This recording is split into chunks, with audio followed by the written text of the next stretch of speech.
മണ്ഡലകാല തീർത്ഥാടനത്തിന് ഇന്ന് സമാപനം. അയ്യപ്പസ്വാമിക്ക് തങ്കയങ്കി ചാർത്തിയുള്ള മണ്ഡലപൂജ ഇന്ന് രാവിലെ 10:10-നും 11:30-നും മധ്യയുള്ള മുഹൂർത്തത്തിൽ നടക്കും. തന്ത്രി കണ്ഠരര് മഹേഷ് മോഹനരുടെ കാർമ്മികത്വത്തിലാണ് മണ്ഡലപൂജ നടക്കുക. രാത്രി 10-ന് ഹരിവരാസനം പാടി നടയടയ്ക്കുന്നതോടെ വ്രതശുദ്ധിയുടെ 41 ദിവസത്തെ മണ്ഡലകാലത്തിന് പരിസമാപ്തിയാകുകയാണ്. മകരവിളക്ക് മഹോത്സവങ്ങൾക്കായി ഈ മാസം 30-ാം തീയതി വീണ്ടും നട തുറക്കും. വിവരങ്ങൾ മിഥുൻ മുരളിയും എം മനോജും ശബരിമല സന്നിധാനത്ത് നിന്ന് നൽകും. മിഥുൻ, മനോജ്, ഈ മണ്ഡലകാലത്തിന് പരിസമാപ്തി കുറിച്ചുകൊണ്ട് ഇന്നിപ്പോൾ മണ്ഡലപൂജ രാവിലെ 10:10-ന് ആരംഭിക്കുകയാണ്. എത്രത്തോളം ഭക്തിസാന്ദ്രമാണ് അയ്യപ്പ സന്നിധാനം?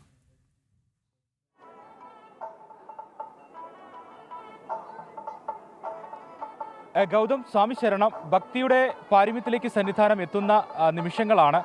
തങ്കയങ്കി ചാർത്തി അയ്യപ്പസ്വാമിക്ക് ദീപാരാധന തൊഴുത് അയ്യപ്പസ്വാമിയുടെ ആ ദിവ്യരൂപം തങ്കയങ്കി ചാർത്തി കണ്ട് ദർശന സായുജ്യം നേടിയാണ് ഇന്നലെ എത്തിയ ഭക്തരെല്ലാം മലയിറങ്ങിയത്. ഇന്ന് രാവിലെ 10:10-നും 11:30-നും ഇടയ്ക്ക് മണ്ഡലപൂജ തൊഴുന്നതിന് വേണ്ടിയുള്ള കാത്തിരിപ്പിലാണ് ഭക്തരെല്ലാം. തയ്യാറെടുപ്പുകളെല്ലാം പൂർത്തിയായിരിക്കുന്നു. ഇടമുറിയാതെ ഭക്തജനങ്ങൾ എത്തിയ ഒരു മണ്ഡലകാലം. മുൻ വർഷങ്ങളേക്കാൾ ഭക്തജനങ്ങളുടെ എണ്ണത്തിൽ വലിയ വർധനവുണ്ടായ ഒരു മണ്ഡലകാലം. കാനനപാതയിലൂടെ കൂടുതൽ ഭക്തർ, കഴിഞ്ഞ വർഷത്തേക്കാളൊക്കെ ഇരട്ടി ഭക്തർ എത്തിയ ഒരു മണ്ഡലകാലം. നവംബർ 16-ാം തീയതി മണ്ഡലകാല തീർത്ഥാടനത്തിന് വേണ്ടി നട തുറന്ന ആ ദിവസം മുതൽ നവംബർ 11-ന് വൈകിട്ട് 5 മണിക്ക് നട തുറന്ന ആ നിമിഷം മുതൽ ഒരു മാറ്റവുമില്ലാതെ ഭക്തജന പ്രവാഹം സന്നിധാനത്തേക്ക്, അയ്യപ്പ സന്നിധിയിലേക്ക് ഒഴുകിയെത്തിയ ഒരു മണ്ഡലകാലം. അങ്ങനെ ഏറെ പ്രത്യേകതകളുള്ള മണ്ഡലകാലത്തിനാണ് 41 ദിവസത്തെ വ്രതശുദ്ധിയുടെ ശരണമന്ത്രം മുഖരിതമായ നാളുകൾക്കാണ് ഇന്ന് രാത്രി 10 മണിക്ക് ഹരിവരാസനം പാടി നടയടയ്ക്കുന്നതോടെ പരിസമാപ്തിയാകുക.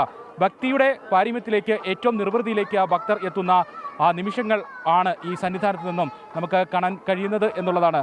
എം മനോജ് കൂടി നമുക്കൊപ്പം ചേരുന്നുണ്ട്. മനോജ്, ഏറ്റവും നിർവൃതിയോടെ കൂടിയാണ് ഭക്തജനങ്ങളെല്ലാം ഈ ദിവസങ്ങളിൽ, ഈ നിമിഷങ്ങളിൽ സന്നിധാനത്ത് നിൽക്കുന്നത് എന്നുള്ളത്. തങ്കയങ്കി ഘോഷയാത്ര സന്നിധാനത്തേക്ക് എത്തിയപ്പോൾ, തങ്കയങ്കിയെ വരവേറ്റപ്പോൾ, തങ്കയങ്കി ചാർത്തിയുള്ള ആ ദിവ്യരൂപം കാണുന്നതിന് വേണ്ടിയുള്ള ഭക്തരുടെ ആ കാത്തിരിപ്പ്, അതെല്ലാം നമ്മൾ സന്നിധാനത്ത് നിന്ന് കണ്ടപ്പോൾ നമുക്ക് മനസ്സിലാവുന്നത്, ഒന്നും വേണ്ട, മറ്റ് വാക്കുകൾ ഒന്നും ഇല്ലാതെ ഭക്തരുടെ മുഖത്ത് നിന്ന് നമുക്ക് വായിച്ചെടുക്കാൻ കഴിഞ്ഞത് എത്ര നിർവൃതിയോടുകൂടിയാണ് ഭക്തർ ആ ഒരു സമയം സന്നിധാനത്ത് സാന്നിധ്യം ഉറപ്പിക്കുന്നത്, മലയിറങ്ങുന്നത് എന്നുള്ളതായിരുന്നു. ഏറ്റവും ഭക്തിസാന്ദ്രമായിട്ടുള്ള ദിവസങ്ങളാണ് മണ്ഡലപൂജയും തങ്കയങ്കി ചാർത്തിയുള്ള ആ ദിവ്യരൂപം ദർശിക്കുന്ന ആ നിമിഷങ്ങളും ഒക്കെ എന്നുള്ളതാണ്. തീർച്ചയായും. അതായത് കഴിഞ്ഞ ദിവസം ഈ തങ്കയങ്കി കൊണ്ടുവരുന്ന സമയത്ത് തന്നെ വലിയ തരത്തിലുള്ള ഒരു ഭക്തജന തിരക്ക്, അതായത് നിയന്ത്രണ വിധേയമായിരുന്നെങ്കിൽ പോലും എല്ലാവരും അങ്ങനെ കാത്തിരുന്നത് ആ തങ്കയങ്കി ചാർത്തിയുള്ള അയ്യപ്പനെ ദർശിക്കുവാൻ വേണ്ടിയായിരുന്നു. അങ്ങനെ ആ അയ്യപ്പനെ ദർശിച്ച് ഇന്ന് ഈ മണ്ഡല പൂജയുടെ ഭാഗമാകുവാൻ വേണ്ടി നിരവധി ഭക്തർ അങ്ങനെ കാത്തു നിൽക്കുന്നുണ്ട്. അതോടൊപ്പം തന്നെ ഇവിടേക്ക് ദർശനത്തിനായി എത്തുന്ന ഭക്തരുണ്ട്. കഴിഞ്ഞ ദിവസത്തെ നിയന്ത്രണങ്ങളൊക്കെ കഴിഞ്ഞ് ഇവിടേക്ക് എത്തുന്ന ദൃശ്യങ്ങളാണ് നമ്മൾ രാവിലെ മുതൽ കാണുന്നത്. വലിയ തിരക്ക്, സാധാരണയായി ഈ ദിനങ്ങളിലൊക്കെ വലിയ തിരക്ക് അനുഭവപ്പെടുന്നുണ്ടെങ്കിലും ഇന്ന് നിയന്ത്രണ വിധേയമായതുകൊണ്ട് തന്നെ സുഗമമായി ഭക്തർക്ക് ദർശനം നടത്താൻ സാധിക്കുന്നു എന്നുള്ളതാണ്. മണ്ഡലപൂജ 10:10-നും 11:30-നും ഇടയ്ക്കുള്ള മുഹൂർത്തത്തിലാണ് നടക്കുക. ഈ സമയത്തൊക്കെ തന്നെയും ശബരിമല സന്നിധാനത്തെ സംബന്ധിച്ചിടത്തോളം ഇന്ന് ഈ മണ്ഡല കാലത്തിന് പരിസമാപ്തി കുറിക്കുകയാണ്. ഇന്ന് രാത്രിയോടുകൂടി ഹരിവരാസനം പാടി നടയടച്ചു കഴിഞ്ഞാൽ പിന്നീട് മകരവിളക്ക് മഹോത്സവത്തിനായി 30-ാം തീയതിയെ തുറക്കുകയുള്ളൂ. അപ്പോൾ അതിനുവേണ്ട എല്ലാവിധ ഒരുക്കങ്ങളിലുമാണ്. ഈ മണ്ഡലകാലം എന്ന് പറയുമ്പോൾ സ്വാഭാവികമായും ഓരോ ഭക്തനെ സംബന്ധിച്ചിടത്തോളം അവൻ്റെ ജീവിതത്തിലെ ഏറ്റവും പ്രധാനപ്പെട്ട ദിനങ്ങളാണ്. അതായത് വ്രതം നോറ്റ് മാലയിട്ട് മല ചവിട്ടി എത്തുന്ന ഓരോ അയ്യപ്പന്മാർക്കും പ്രധാനപ്പെട്ട ദിനങ്ങളാണ് കടന്നുപോയത്. ഈ ദിനങ്ങളിലൊക്കെ തന്നെ വലിയ തിരക്ക്, അത് മലയാളികൾക്കപ്പുറം വിവിധ സംസ്ഥാനങ്ങളിൽ നിന്നും വിദേശികളടക്കം എത്തി ശബരിമലയിൽ ദർശനം നടത്തിയെന്നുള്ളതാണ്. അത്രയധികം തിരക്ക് ഈ ദിനങ്ങളിലൊക്കെ അനുഭവപ്പെട്ടു. അത് ചില ദിവസങ്ങളിൽ, അതായത് 80,000-ന് മുകളിൽ പോകുന്ന എല്ലാ ദിവസവും 80,000-ന് മുകളിൽ പോകും. ചില ദിവസങ്ങളിൽ അത് 1,00,000-ന് മുകളിൽ തന്നെ കടന്നു പോകുന്നു. കാനനപാതയിലൂടെ എത്തുന്ന ഭക്തർക്ക് വലിയ വർധനവുണ്ടായിരുന്നു. ഇന്ന് ശബരിമലയിലേക്ക് എത്തുന്ന ഓരോ ഭക്തനും അവരുടെ അനുഭവം പങ്കുവയ്ക്കുമ്പോൾ നമുക്കറിയാം, വർഷങ്ങളായി ഇവിടെ എത്തുന്ന, അതായത് മുടങ്ങാതെ എല്ലാ വർഷവും എത്തുന്ന ഒരുപാട് ഭക്തരുണ്ട്. അവർക്ക് തന്നെ വലിയ ആത്മസംതൃപ്തിയിലാണ് ഈ ദർശന പുണ്യം നേടി. കഴിഞ്ഞ ദിവസം ഈ തങ്കയങ്കി ചാർത്തിയുള്ള അയ്യപ്പനെ കാണാൻ വലിയ ആഗ്രഹമാണ് എല്ലാവർക്കും. കാരണം ഈ തിരുവിതാംകൂർ മഹാരാജാവ് നൽകിയിട്ടുണ്ടായിരുന്ന തങ്കയങ്കി, അത് പാർത്ഥസാരഥി ക്ഷേത്രത്തിൽ നിന്നും ഇവിടേക്ക് 74 കേന്ദ്രങ്ങൾ എന്തോ അവിടെയൊക്കെ സ്വീകരണം നടന്ന ശേഷം, ഈ കഴിഞ്ഞ ദിവസം ശരംകുത്തിയിലെത്തിയ ശേഷം 18-ാം പടിയിൽ ഇവിടെ നിന്നും ഇവിടെ മേൽശാന്തിയും തന്ത്രിയും സ്വീകരിച്ച് ആ തങ്കയങ്കി അയ്യപ്പന് ചാർത്തിയിട്ടുണ്ടായിരുന്നു. അപ്പോൾ ഈ ദിനങ്ങളിലൊക്കെ ഇവിടേക്ക് എത്തിക്കഴിഞ്ഞാൽ സ്വാഭാവികമായും തങ്കയങ്കി ചാർത്തിയ അയ്യപ്പനെ കാണാൻ സാധിക്കും, ദർശിക്കാൻ സാധിക്കുമെന്നുള്ളതാണ്. അപ്പോൾ അതിനുവേണ്ടി ഒരുപാട് ഭക്തർ ഇങ്ങോട്ടേക്ക് എത്തുന്നുണ്ട്. എന്തായാലും ഇന്നത്തെ ദിനം സംബന്ധിച്ചിടത്തോളം ഈ മണ്ഡലകാല പൂജയൊക്കെ കഴിഞ്ഞ ശേഷം നട അടയ്ക്കുകയാണ്. ഈ നട അടയ്ക്കുമ്പോൾ എല്ലാവരെ സംബന്ധിച്ചിടത്തോളം ഇനി അടുത്ത മണ്ഡലകാലത്തിനുള്ള മകരവിളക്കിന് അല്ലെങ്കിൽ ഈ മകരവിളക്ക് മഹോത്സവത്തിനായുള്ള കാത്തിരിപ്പാണ്. എല്ലാ വിശേഷ ദിവസങ്ങളും, അതായത് ഇത്തരത്തിലുള്ള മകരവിളക്ക്, അതോടൊപ്പം തന്നെ മണ്ഡലപൂജ, ഇങ്ങനെയുള്ള ദിവസങ്ങളിലൊക്കെ ഇവിടെ ശബരിമല സന്നിധിയിലേക്ക് എത്താൻ ഒരുപാട് ഭക്തർ ആഗ്രഹിക്കുന്നുണ്ട്. കാരണം ഈ ദിനങ്ങളിലൊക്കെ ദർശനം നടത്താൻ ആഗ്രഹിക്കുന്ന, വർഷങ്ങളായി ആഗ്രഹിക്കുന്ന ഒരുപാട് പേരുണ്ട്. അപ്പോൾ അവരൊക്കെ ഇങ്ങനെ എത്തുന്നുണ്ട്, നമ്മളോട് അനുഭവം പങ്കുവയ്ക്കുന്നുണ്ട്.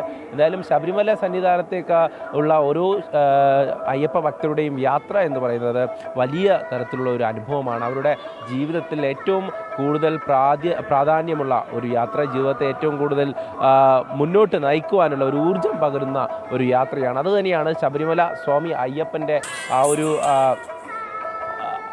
ഉൾക്കൊണ്ടുകൊണ്ട്, അതായത് ആ ദർശനം പുണ്യമൊക്കെ നേടി അതൊക്കെ ഉൾക്കൊണ്ട് മുന്നോട്ട് പോകുന്ന ഓരോ ഭക്തനെ സംബന്ധിച്ചിടത്തോളം നമുക്ക് ഇവിടെ എത്തുമ്പോൾ അവരുടെ വാക്കുകൾ തന്നെ അത് മനസ്സിലാക്കാൻ സാധിക്കും. ഓരോരുത്തരും അങ്ങനെ ഈ കൊടിമര ചുവട്ടിലേക്ക് എത്തി ദർശനത്തിന് മുൻപായി വിളിക്കുന്ന ആ ശരണ മന്ത്രമുണ്ട്. അപ്പോൾ അത്രയധികം ഭക്തിയോടുകൂടി ഇവിടേക്ക് എത്തുന്ന ഭക്തരാണ്. എന്തായാലും വലിയ തിരക്ക് അനുഭവപ്പെടുന്നുണ്ട്. അതോടൊപ്പം തന്നെ ഇത്തവണ ആദ്യഘട്ടത്തിലൊക്കെ തന്നെ നമ്മൾ പറഞ്ഞതാണ്, അതായത് അടിസ്ഥാന സൗകര്യങ്ങളുടെ ഒരു അപര്യാപ്തത പലയിടങ്ങളിൽ നമുക്ക് കാണാൻ സാധിച്ചു. അതൊക്കെ ഭക്തരെ വലിയ രീതിയിൽ ബുദ്ധിമുട്ടിച്ചിട്ടുണ്ട്. എങ്കിൽ പോലും ഇതൊക്കെ ഈ പ്രതിസന്ധിയൊക്കെ അതിജീവിച്ചുകൊണ്ട് തന്നെയാണ് ഓരോ ഭക്തനും ശബരിമല ദർശനത്തിനായി എത്തുന്നത് എന്നുള്ളതാണ്. മനോജ്, ലോകമെമ്പാടുമുള്ള ഭക്തരുടെ ആശ്രയ കേന്ദ്രമാണ് ശബരിമല അയ്യപ്പസ്വാമി.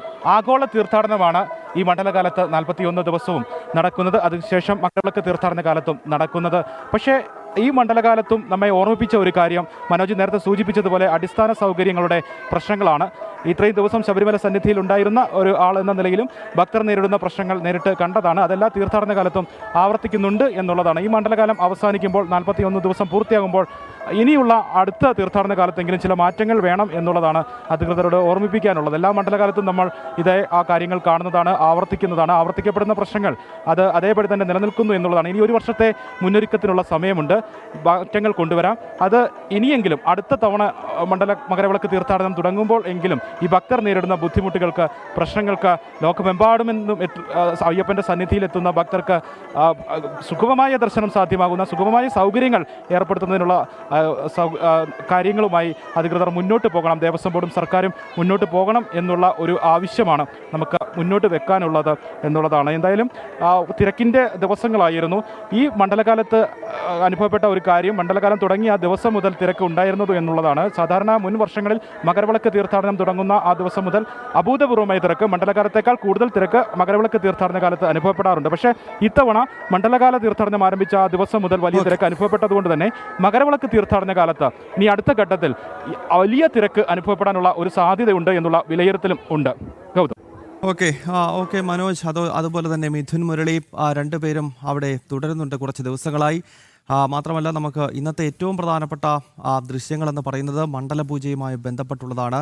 ശബരിമലയിലെ അയ്യപ്പ വിഗ്രഹത്തിൽ തങ്കയങ്കി ചാർത്തുന്ന ഘട്ടത്തിൽ തന്നെയാണ് ഈ മണ്ഡലപൂജ നടക്കുന്നത്. അപ്പോൾ ആ സമയത്തൊക്കെ വീണ്ടും നമുക്ക് ശബരിമല സന്നിധാനത്തേക്ക് എത്താം. വളരെ നന്ദി അവിടെ നിന്നും ചേർന്നതിന് മനോജിനും അതോടൊപ്പം തന്നെ മിഥുൻ മുരളിക്കും. മറ്റ് വാർത്തകളിലേക്ക് പോകേണ്ടതുണ്ട്. ഒരു ഇടവേള എടുത്ത ശേഷം